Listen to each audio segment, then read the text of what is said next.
بسم اللہ الرحمن الرحیم، صلاۃ والسلام علیک یا سیدی یا رسول اللہ وعلی آلک و اصحابک یا سیدی یا حبیب اللہ، صلاۃ والسلام علیک یا سیدی یا نبی اللہ وعلی آلک و اصحابک یا سیدی اور رحمۃ للعالمین۔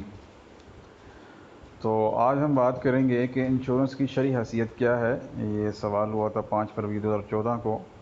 تو اس پر مفتین کرام نے اس پر کافی جو ہے وہ بات کی ہے، اور اس پہ ابھی میں یہ سارا فتویٰ آپ کو پڑھ کے سناتا ہوں کہ بیمہ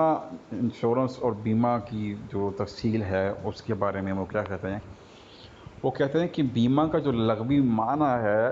وہ انگریزی زبان میں انشورنس کا لفظ استعمال ہوتا ہے، یعنی انگریزی میں آپ اس کو انشورنس کہتے ہیں، اور عربی زبان میں اس کو تامین کہا جاتا ہے۔ ان تینوں الفاظ یعنی بیمہ، انشورنس، تامین کے معنی یقین دہانی کے ہیں۔ اب اس کی جو اصطلاحی تعریف ہے جو علماء نے کی ہے، اردو دائرہ معارف اسلامیہ کا جو مقالہ نگار لکھتا ہے کہ بیمہ فریقین کے درمیان ایک معاہدے کا نام ہے جس میں ایک فریق دوسرے فریق کے نامعلوم نقصان کے واقع ہونے پر ایک مقررہ رقم ادا کرنے کا ذمہ لیتا ہے۔ اس کی اصطلاحی تعریف ہے، دوبارہ سماعت فرمائیں، کہ یعنی کہ جس میں ایک فریق جو ہے وہ دوسرے فریق کے نامعلوم نقصان کے واقع ہونے پر ایک جو رقم ہے اس کو ادا کرنے کا وہ کہتا ہے کہ میں آپ کا ذمہ لیتا ہوں۔ یعنی نقصان کی جو نوعیت ہے وہ کیا ہے یا کیا ہونے والا ہے وہ اس کو پتہ نہیں ہے، لیکن وہ کہتا ہے کہ میں آپ کو اتنی رقم اس نقصان کے بدلے دوں گا اگر یہ نقصان ایسا ہو جائے، اور اس کے بدلے دوسرا فریق ایک مقررہ رقم اقساط کی شکل میں اس وقت تک ادا کرنے کا عہد کرتا ہے یا وعدہ کرتا ہے جب تک کہ وہ نامعلوم نقصان واقع نہ ہو جائے۔ یعنی جو دوسرا فریق ہے جو انویسٹ کرتا ہے، جو پیسے دیتا ہے، وہ ایک مقررہ رقم جو ہے وہ کس وائز جو ہے وہ ادا کرتا رہتا ہے۔ اب یہ اس کی جو حوالہ ہے اردو دائرہ معارف اسلامیہ زیر اہتمام دانش کا پنجاب لاہور سے یہ کتاب چھپی ہے، اور اس میں یہ جو انہوں نے انشورنس کی جو تعریف ہے، جو اصطلاحی تعریف ہے وہ لکھی ہے۔ اب بیمہ کی جو ابتدا ہے وہ کہاں سے ہوئی؟ تو بیمہ کی ابتدا 1400 عیسوی میں اٹلی کے تاجروں نے کی تھی، اور پھر 17ویں صدی عیسوی میں انگلستان میں بیماروں کی امداد کے لیے یہ طریقہ اختیار کیا گیا، اور پھر 18ویں صدی میں تاجروں نے اپنے انجمنیں قائم کیں، اور تاجر برادری کا جو فرد کسی حادثہ کا شکار ہو جاتا تو اس کی جو ہے وہ یہ لوگ فنڈنگ کرتے تھے، فنڈ سے مدد کرتے تھے۔ لیکن انگلستان سے متعلق قدیم ترین بحری انشورنس کی تاریخ جو ہے وہ 1547 عیسوی بتائی جاتی ہے۔ اب بیمہ کی بھی جو ہے وہ بہت ساری اقسام ہیں، اور اس کی اقسام جو بہت مشہور ہیں وہ یہ ہیں کہ زندگی کا بیمہ ہے، املاک کا بیمہ ہے، اعضاء کا بیمہ ہے، ذمہ داریوں کا بیمہ، یعنی مثلا بچوں کی تعلیم ہے اور شادی کے وغیرہ کے اخراجات ہیں،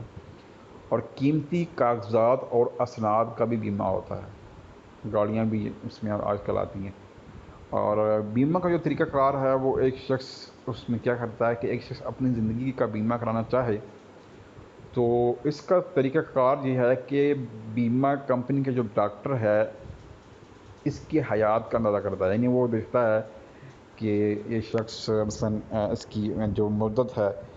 ابھی 20 سال تک طبی طور پر زندہ رہنے کے قابل ہے۔ اس کے مطمئن ہونے کے بعد جو بیمہ کمپنی اور بیمہ دار کے درمیان ایک معاہدہ جو ہے وہ طے پاتا ہے، اور بیمہ دار جو ہے وہ جتنی رقم کا بیمہ کرانا چاہتا ہے اسے سالانہ اقساط میں تقسیم کر کے بالاقساط بیمہ کمپنی کو ادا کرتا رہتا ہے، اور پھر ایک مقررہ مدت کے بعد جو ہے وہ رقم اس سے یا اس کے لواحقین کو شاہد کے تحت جو ہے واپس کی جاتی ہے، اور اصل رقم جو ہے وہ کے ساتھ مقررہ شرح فیصد کے حساب سے کچھ مزید رقم بھی دی جاتی ہے، اور اس رقم کا نام جو ہے وہ بونس رکھا گیا ہے۔ اب علماء کیا کہتے ہیں؟ علماء بیمہ چونکہ زندگی اصولی طور پر نہایت مفید سکیم ہے جس سے کوئی شہری اپنا اور اپنے بچوں کو جو معاشی مستقبل ہے وہ محفوظ کر سکتا ہے، بس اتنی حد تک درست ہے اب اسی پہلو کو مد نظر رکھتے ہوئے علماء کرام نے اس کو جو ہے وہ جائز کہا ہے۔ اعلیٰ حضرت امام احمد رضا خان حنفی قادری رحمۃ اللہ علیہ نے بھی اس سے جو ہے وہ جائز قرار دیا ہے۔ آپ احکام شریعت میں لکھتے ہیں لہٰذا ہم بھی اس سے جائز قرار دیتے ہیں۔ اور مجھے بھی ذہن بیمہ کے دلائل اور ان کا اگر تنقیدی جائزہ وہ یہ ہے کہ بیمہ کے حق میں بہت سے دلائل بھی دیتے ہیں، اور اس طرح انسان کی دولت بھی محفوظ رہتی ہے اور اس میں اضافہ ہوتا رہتا ہے۔ دنیا چونکہ یہاں پر حادثات ہوتے رہتے ہیں، تو حادثے کی صورت میں نقصان کی تلافی ہو سکتی ہے، اور غریب آدمی کے لیے تمام حالات میں رقم جو ہے وہ جمع کرنا بڑا مشکل ہوتا ہے۔ تو بیمہ پالیسی کی صورت میں تھوڑی تھوڑی جمع شدہ رقم یتیموں اور بیواؤں کا سہارا بنتی ہے اور مشکل وقت میں ان کے کام آتی ہے۔ یہ خادم انسانیت نظام ہے اور جس کا مقصد غریبوں اور محتاجوں کی اعانت ہے،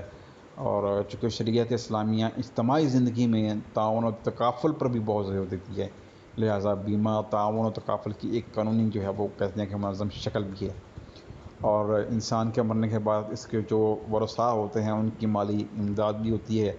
اور حادثاتی صورت میں انسان کے سرمایہ کا تحفظ بھی ہو جاتا ہے، یعنی اگر آپ کے بزنس کو کوئی نقصان ہوتا ہے تو اس میں بھی جو ہے وہ بڑا تحفظ ہے۔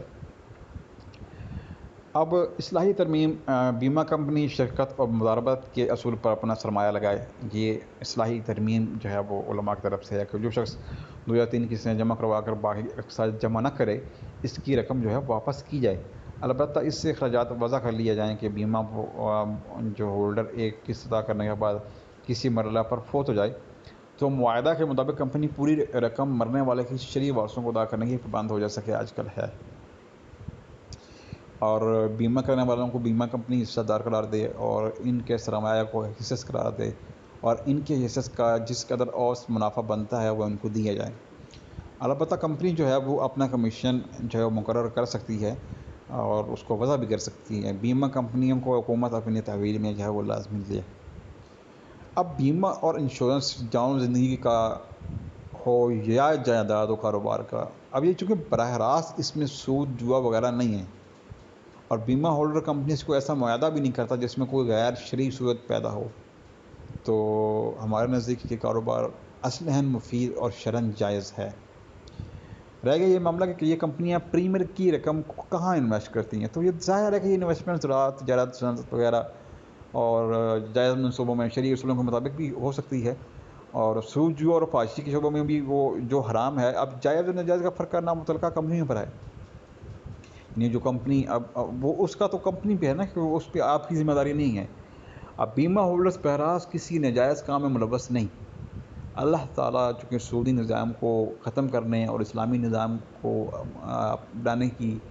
جو ہے وہ ہمارے لیے آسانی پیدا فرمائے، تو ہماری کہتی رائے یہی ہے کہ بیمہ و انشورنس کی اسکیم جو ہے وہ نہایت مفید اور شرعاً جائز ہے، اور حالت اضطرار میں لائف انشورنس جائز ہے۔ لائف انشورنس یا زندگی کا بیمہ وغیرہ کے نام سے جتنے ادارے بھی قائم ہیں، ان کے متعلق چند گزارشات جو ہے وہ پیش ہیں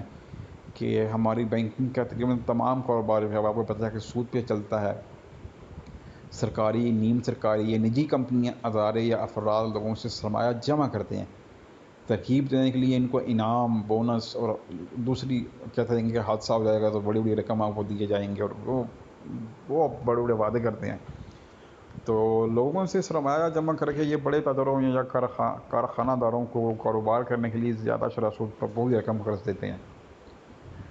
وہاں سے جو سود ان کو ملتا ہے اس میں سے اپنے اخراجات بھی پورے کرتے ہیں، اور باقی رقم سے کھاتہ داروں کو بونس وغیرہ کے نام پر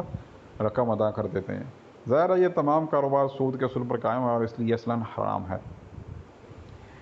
اسلامی حکومت کا فائدہ میں شامل ہے کہ یعنی اسلامی حکومت کا فرض اولین تو یہ ہے کہ اپنے باشندوں کی ضروریات زندگی، رہائش، خوراک، تعلیم، علاج، لباس وغیرہ پوری کرے، خواہ روزگار مہیا کرے، خواہ ملازمت کی جو ہے وہ صورت میں کوئی وظیفہ دے۔ جیسا کہ آپ کو پتہ ہے کہ مغربی ممالک میں، سوشلسٹ ممالک میں یہ اصول مسلم ہے کہ لیکن افسوس کہ اصول دینے والے اسلام کے نام لیوا یہ ذمہ داری پورے کرنے سے ناکام رہے، اور مسلمان کہلانے والے حکمران اس کی اصول سے انکاری ہیں، لہذا ہر آدمی سوچتا ہے کہ اولاً میں سود پر مبنی اس تمام نظام معیشت سے منہ موڑ لوں، اور اس کے نتیجے میں خود بھی تنگ رہا ہوں. تو مرنے کے بعد جو پسماندگان ہیں کو بھی در کی ٹھوکریں کھانے کے لیے چھوڑ جاؤں تو پھر وہ دیگر لائف انشورنس والوں کی بات مان لوں اور جو سودی نظام معیشت سے منسلک ہو کر جیسے تیسے ہو اپنے بچوں کے مستقبل محفوظ کر لوں. لیکن موت کا وقت مقرر ہے مگر ہمیں اس کا علم نہیں ہے. یہی سوچ کر انسان اپنے عیال کے لیے تحفظ کا فیصلہ کرتا ہے. اگر انشورنس یا دوسرے ادارے عوام سے لیا ہوا سرمایہ نفع نقصان کی شراکت کی اسلامی اصولوں پر یعنی صنعت ہے تجارت ہے زراعت ہے یہاں پر لگائیں تو اس سے منافع بھی سود کے مقابلہ میں زیادہ ہوگا اور اس کے حلال بھی میسر ہوگا. لیکن افسوس کی ہے کہ سامراج کے ایجنٹ ہمارے قرآن خدا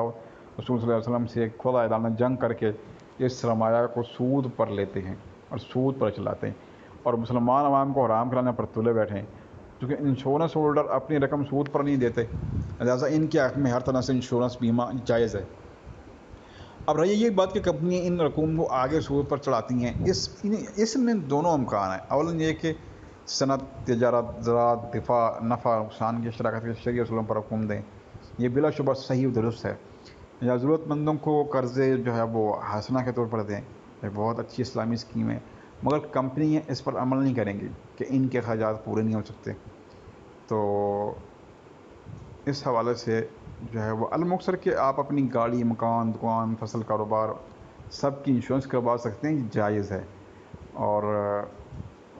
باقی سوال یہ ہے کہ انشورنس کمپنی میں جاب کرنا کیسا. تو جاب کے حوالے سے جو ادارے کام کر رہے ہیں ان میں ہر عہدہ پر جاب کرنا بھی جائز ہے. کوئی ممانعت نہیں ہے. اللہ و رسولہ عالم بالصواب.